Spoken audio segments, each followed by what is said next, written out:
Hello, boys and girls. Welcome to Storytime with GrannMaPat. Today, our story is Bedtime Without Arthur, and it's written by Jessica Meserve. And this is what our book looks like.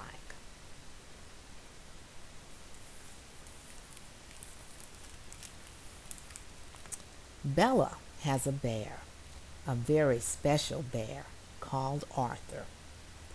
He is as brave as a knight, he is as strong as 10 elephants, and he does karate. Can you find Bella's bear?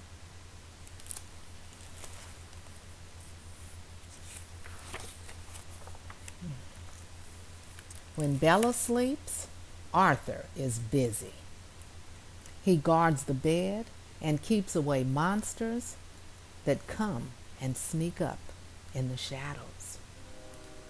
Safe in her bed, Bella dreams of her favorite things like rainbows and rainforests. This is Bella sleeping, and her bear is guarding her.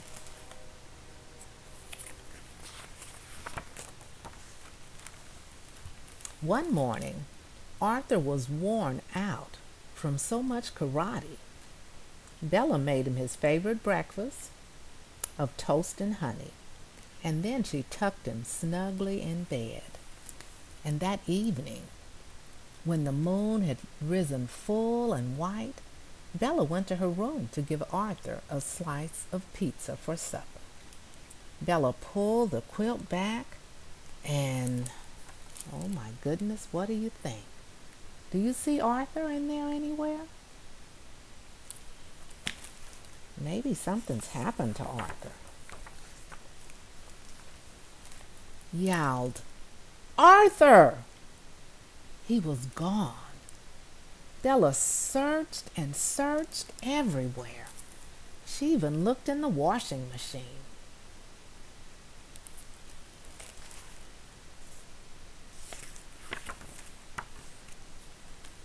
Bella's mom looked upstairs. Bella's dad looked downstairs. Bella's brother, Finley, he looked worried. None of them could find Arthur anywhere.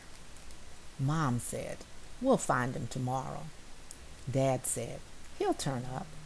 And Finley said, "Sorry." But Bella didn't believe them. Her lips trembled as she climbed into bed that night. And here she is, climbing into bed.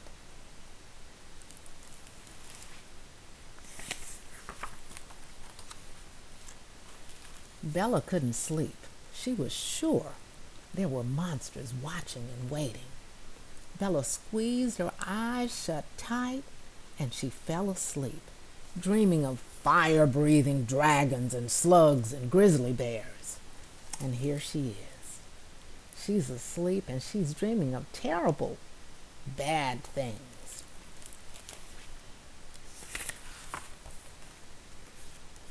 And in the morning, Bella was exhausted. She couldn't juggle her balls. Even ice cream didn't cheer her up. And at bedtime, there was still no sign of Arthur. And now it's time for her to go to bed again, and she still can't find Arthur.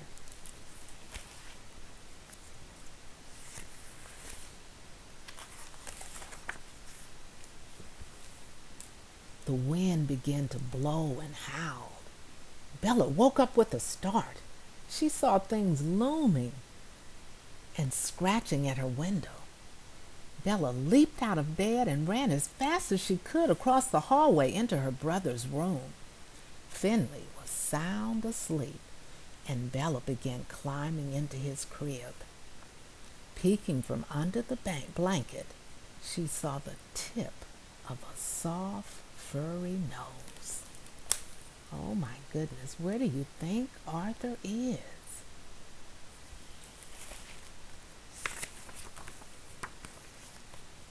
It was Arthur.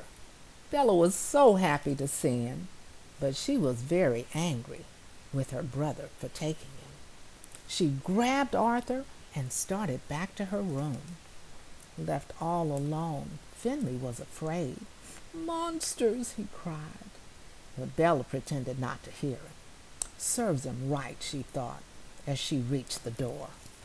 And here she is. She's going out of her room with her Arthur. And Finley is in bed with tears in his eyes. Finley's just a baby. Bella looked back at her brother. She saw Finley's eyes, wide and full of tears, and her anger melted away. Bella realized that Finley needed Arthur more than she did. Finley wasn't nearly as strong or brave as she was. And Bella took Arthur back to Finley and tucked him into bed. "Don't be afraid, Finley. Arthur will look after you." And here she is.